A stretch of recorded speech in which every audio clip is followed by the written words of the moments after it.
Hey guys, this is your girl Paula, the Queen from Queens. These are Money Minutes That Matter. It's a talk show where you call me with financial questions and I'll give you financial answers. On this show, we become accountability buddies.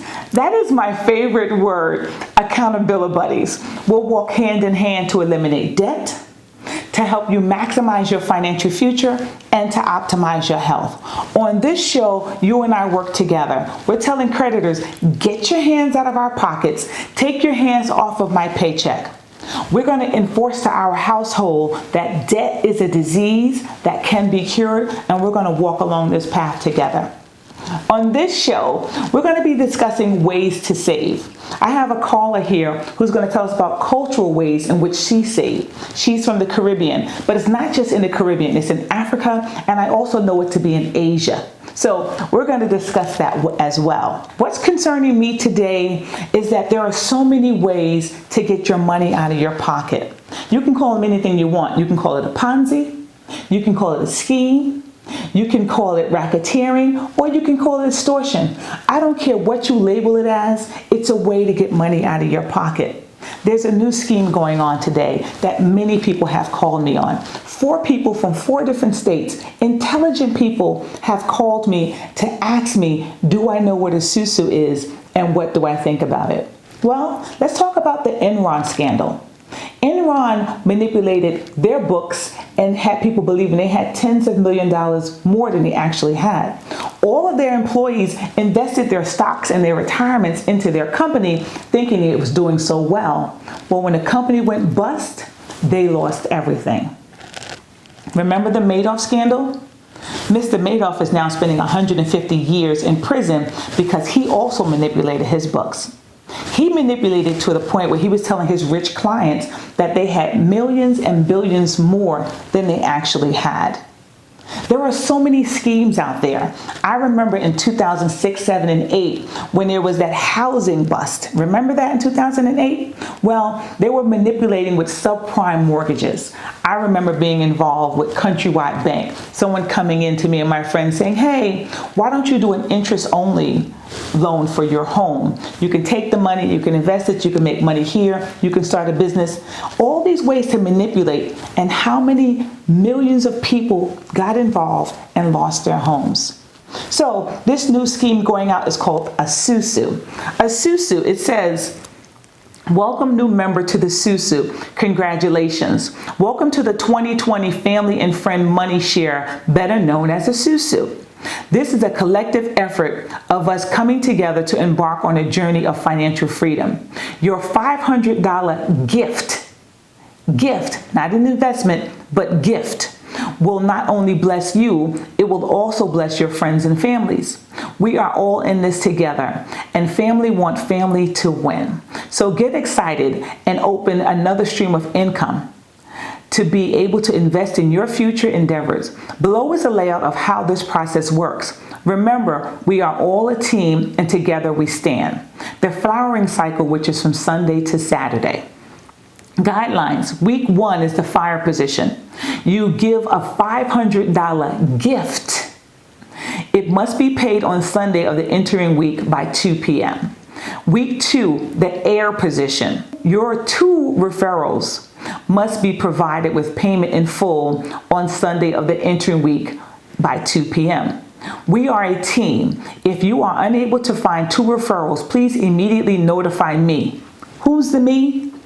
So I can provide you with assistance. However, if your 2 referrals are not provided and you have not notified me no later than Thursday before the entering week, you will be removed from the susu with no refund. Note, you are responsible for your 2 referrals until you move to week 3, which is the earth position.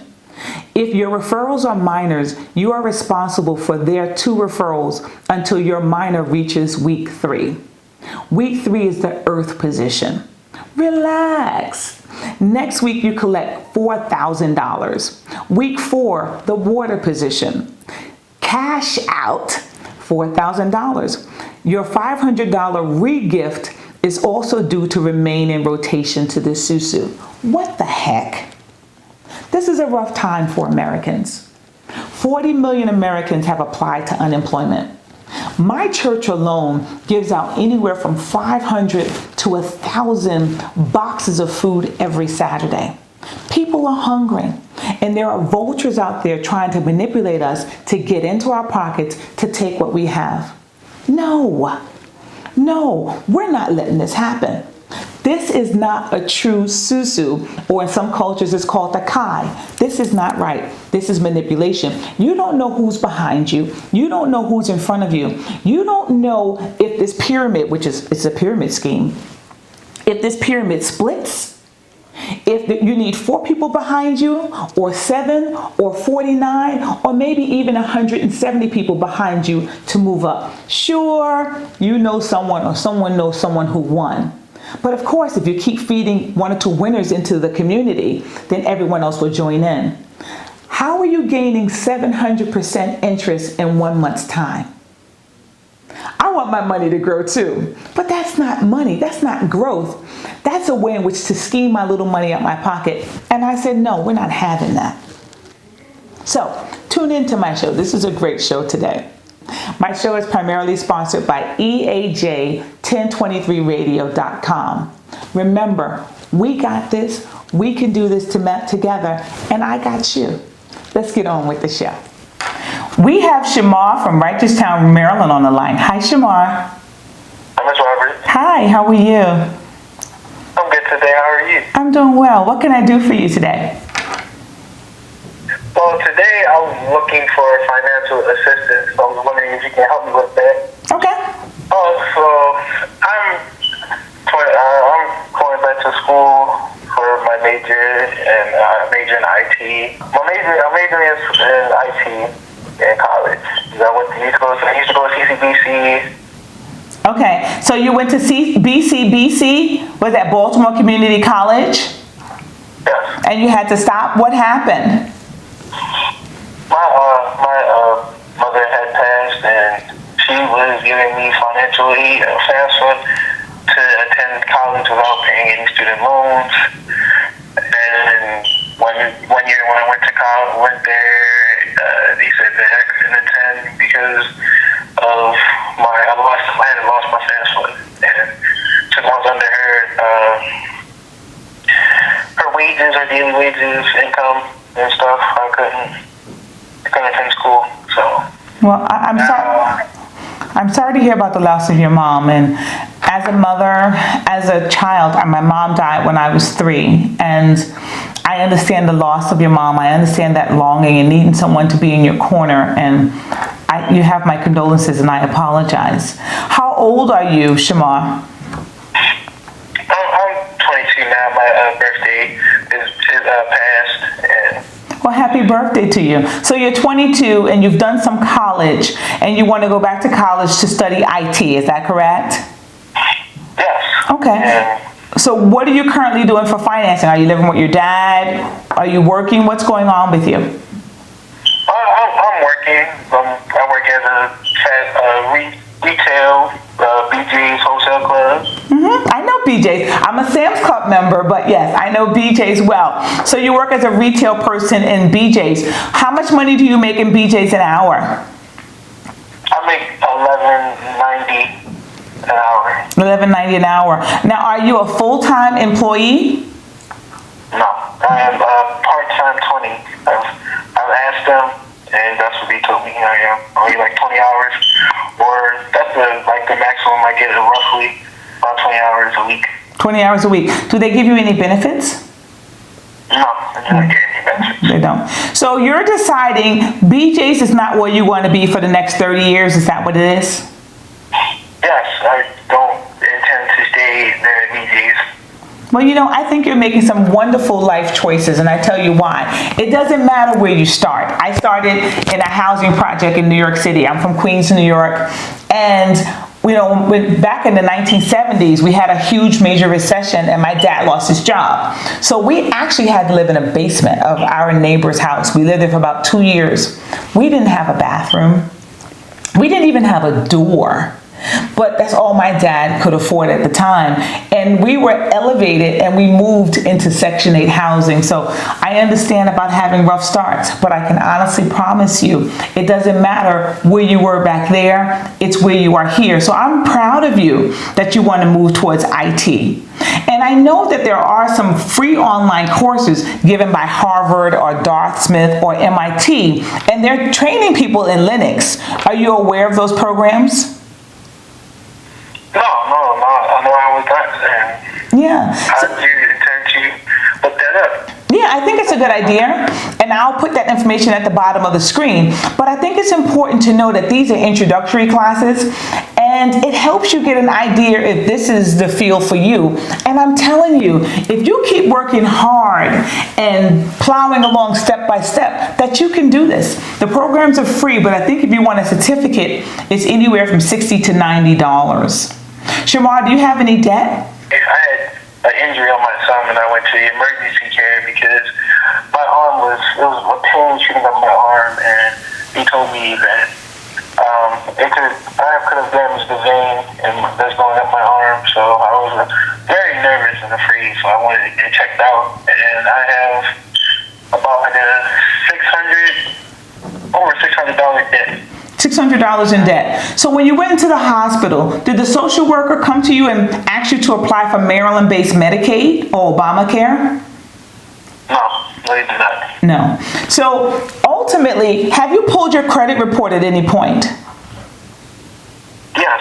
And is that hospital charge on your credit report? Yes. Yeah, it is. Yes, it is.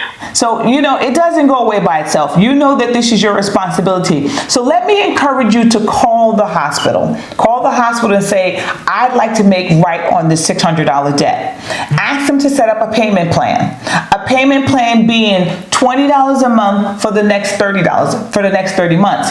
And of course, they're going to say, no, we want $50 or we want $100 a month. You explain to them, I work at BJ's, I work only part-time, and I want to commit to paying off my debt.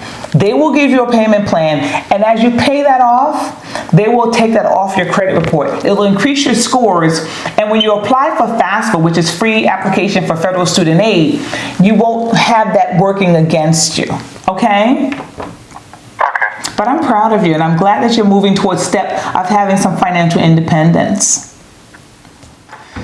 We have Susan from Hartford, Connecticut on the line. Hi, Susan. Hi, Paula. Thanks for having me on your show. Absolutely. How are you today? I'm okay. Good. Just trying to get it day by day through the COVID. So I'm managing. COVID's kicking all of our butt. What can I do for you today? It really is. What can I do for you? Well, I came across your show and I heard about you, educating a lot of us about debt and stuff like that. So I'm having a little bit of, I would say, life issues when it comes to my credit card debt because I'm trying to pay them off to get a new car because right now I have two little ones and my youngest one is literally kicking my back like it's a basketball court. So I need a bigger car for us. And right now I'm just trying to figure out what I can do to cut the corners. I'm sorry, I'm outside. It's kind of windy. That's okay. So you're in the car and your son's feet are so long that it keeps kicking against your back. Oh my goodness, yes, every day. So me and my fiance were actually looking to get one, but we looked at my finances on my side and I need to pay down like two of my huge credit card bills to get that going. So that's why I'm here today. Okay, well, let's talk about that. So how old are you, Susan? Excuse me? How old are you? I am 32. You're 32, and you have two. Fabulous. And girl, I know that's right. 32 and fabulous. So you have two little ones. How old are your babies? Yes, my oldest is 8, and my youngest one is 5. You have an 8 and a 5-year-old, and you said you have two huge credit card debts. What is that about? Yes. How much credit card debt do you have? I will say about 10,000. 10,000. Okay. Yeah. Wow. That's a lot of debt. Anything else? Any cars, student loans? Anything other than that? Well, student loans. I actually went to my undergrad I was a D1 scholarship athlete, which was a great thing for me. But when I graduated, I didn't pursue a career in basketball because my knees took a hard toll on the basketball court. So I went into the educational field and the human services field. So right now I technically have 2 jobs. Okay. So what is your undergraduate degree in? In sociology. Sociology. I love talking to people, so. Well, you and I can talk all day then. I'm fine with it. So you were a D1 athlete playing basketball and you sacrificed your needs for your college degree and you didn't go professional, I'm assuming. No, I did not. I couldn't. The doctors told me I was done when I graduated, and I was okay with that.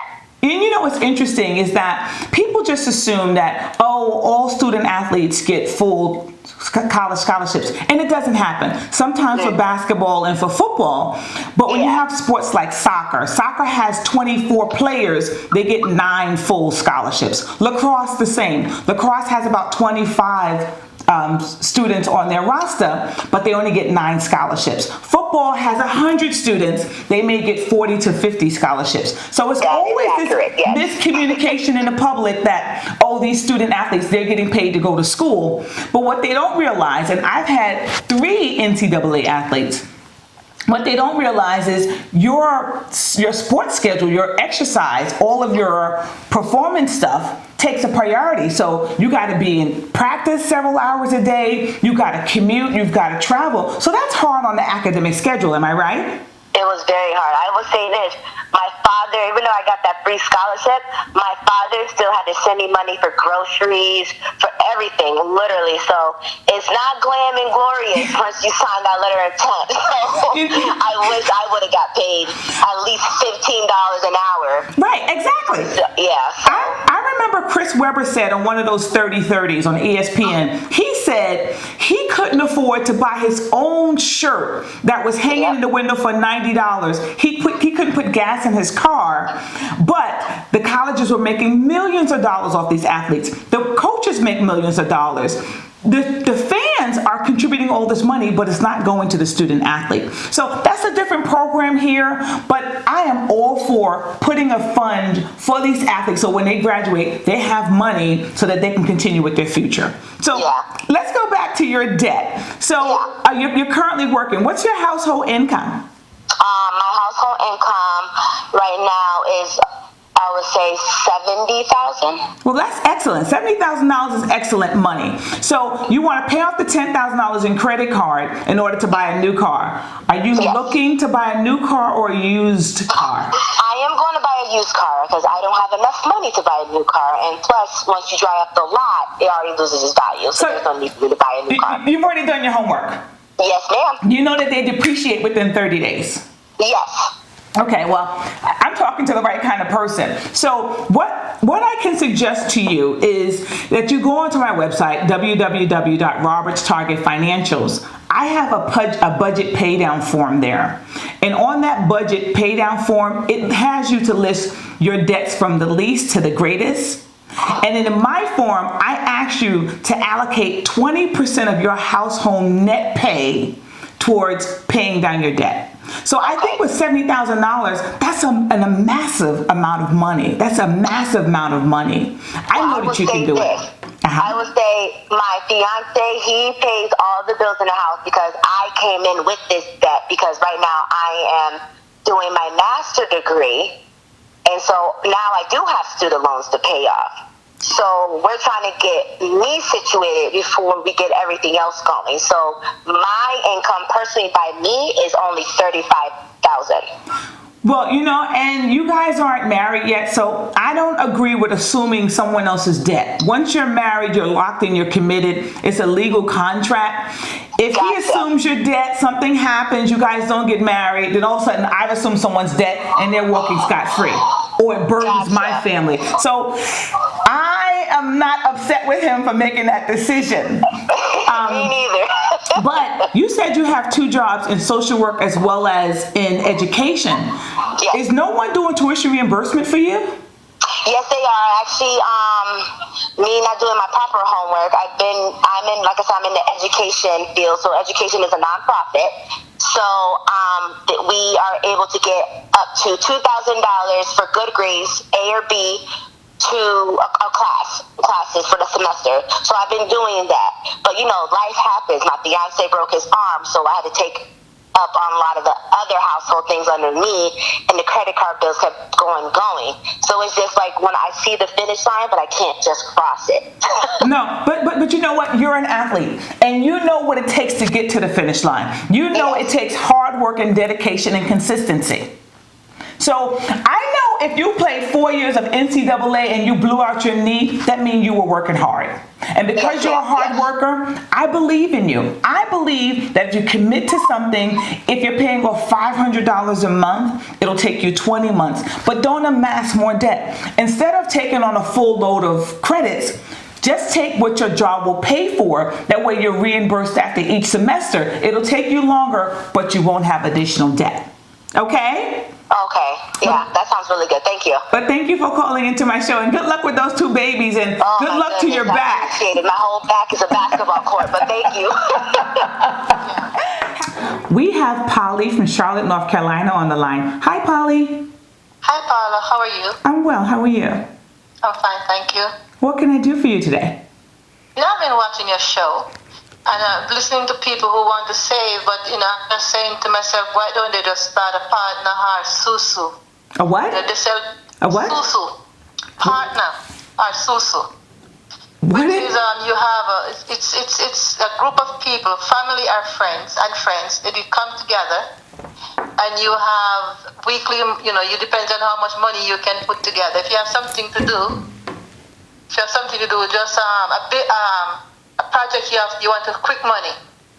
You just figure out how much money you need, get a few friends together, family member, how many you can afford to put a week or 2 weeks, and then every week or every 2 weeks someone get a hand. Then we call it draw. So tell me exactly how that works. But if I put $100 in and I have 10 friends, and I have 9 friends and I make 10, every week you are responsible for your hand. We call it hand. Okay. So someone is a banker. You don't make anyone be a banker. If you want to, someone you really trust with the money, you call it a pot, you call it whatever, you keep it.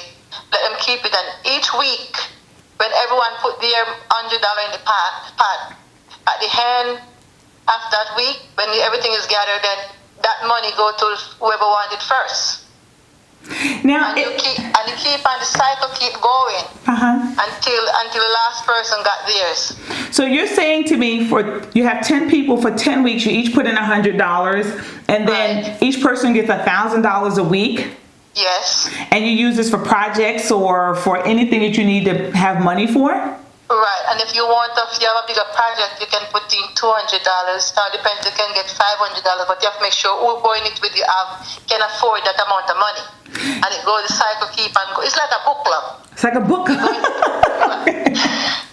Okay. Yeah. A money club instead of a book club. Right, you're just going, but you have to trust that person. But if you can't afford to, and 1 week you cannot afford, or something happened and you lose your job, then you dropped out, so the pot goes down.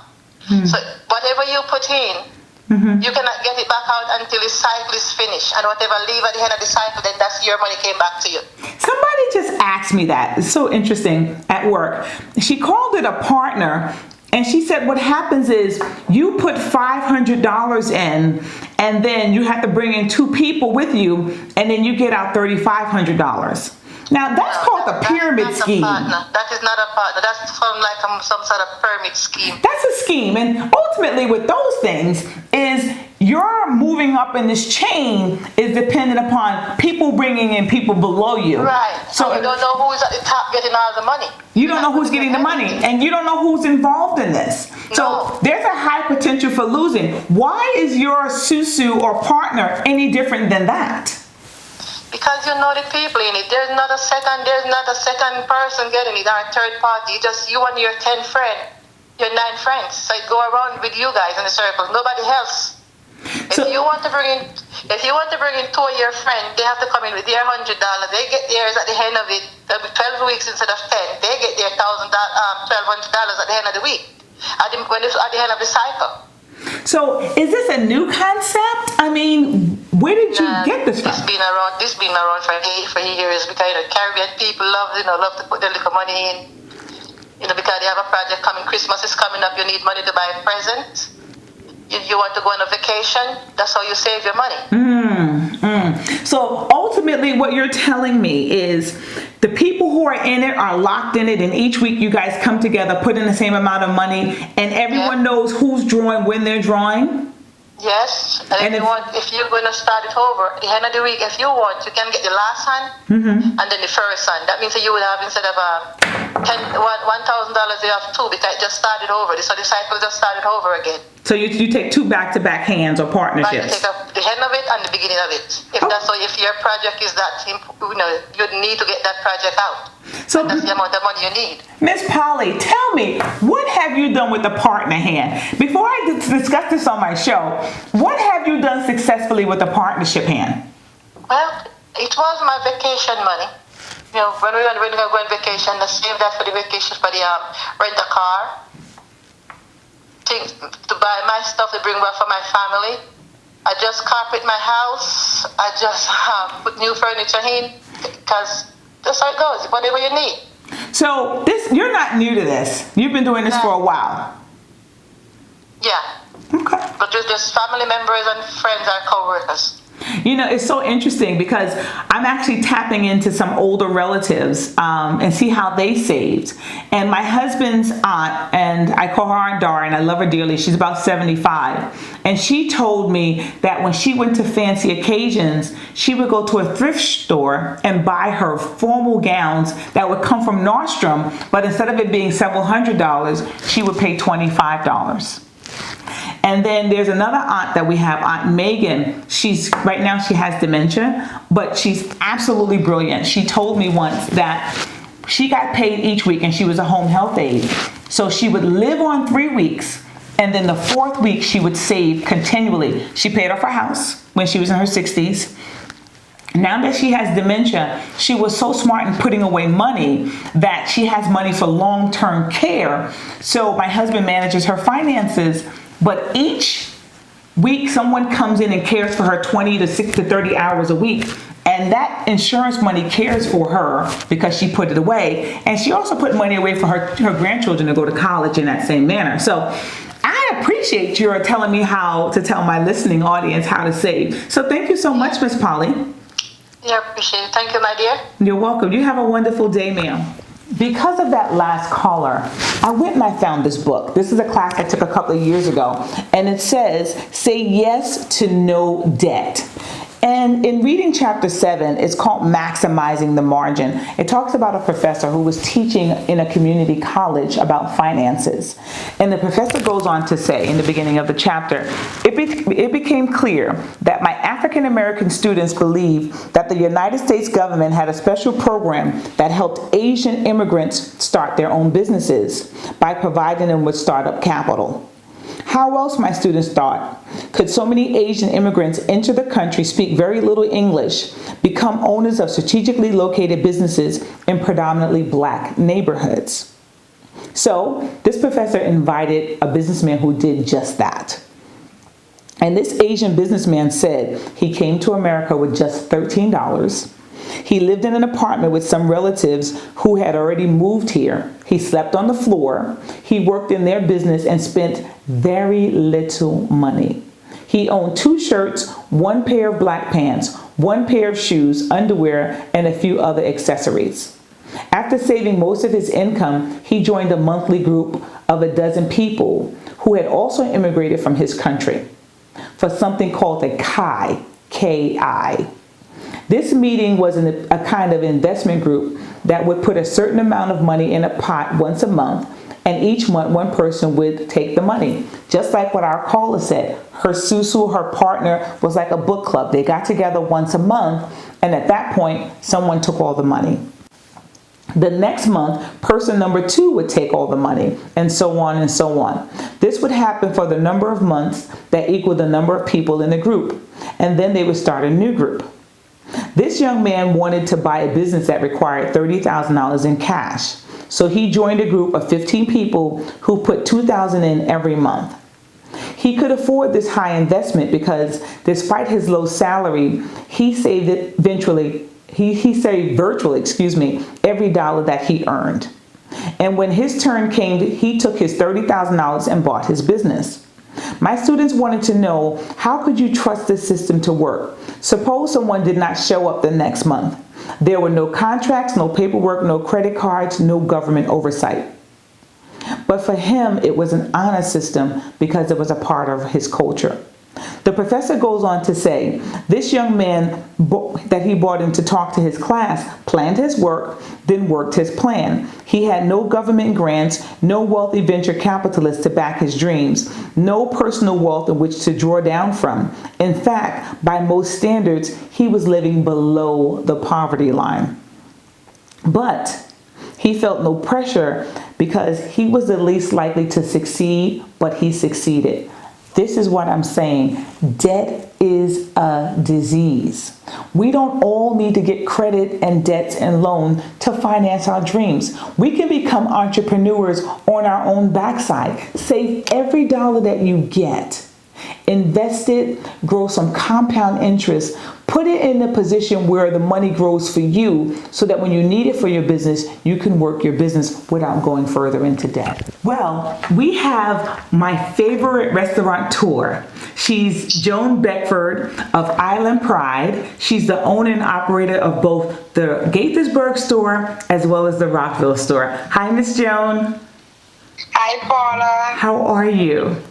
I'm doing great.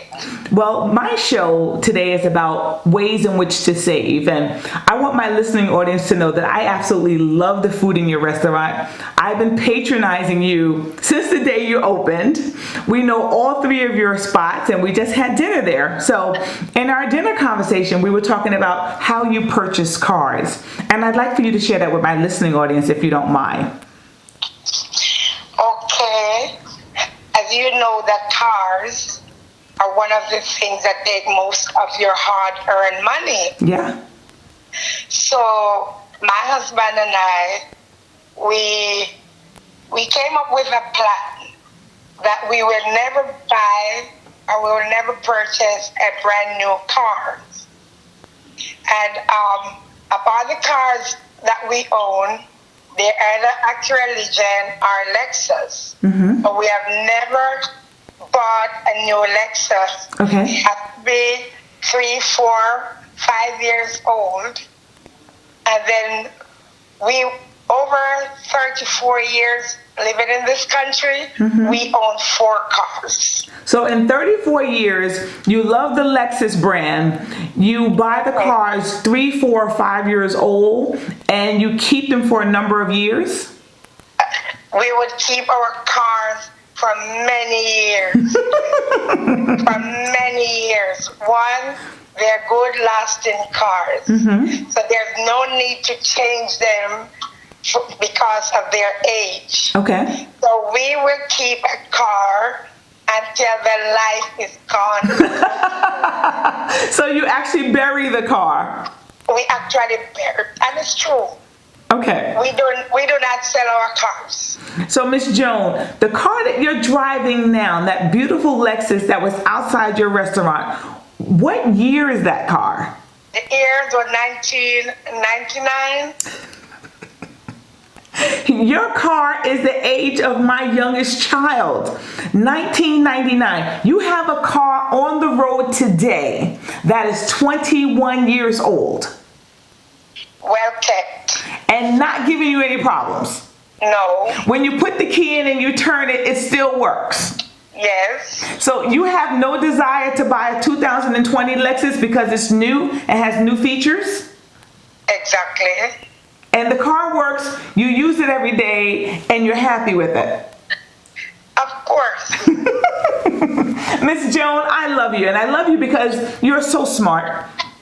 In addition, the whole purpose of owning a vehicle is to take you where you want to go, yes, right? Yes. So if you're going to change it and upgrade it to something called new features, Mm-hmm. that means you're only working your hard-earned money and making somebody else a millionaire or a billionaire Yes. Because they might add a couple new features.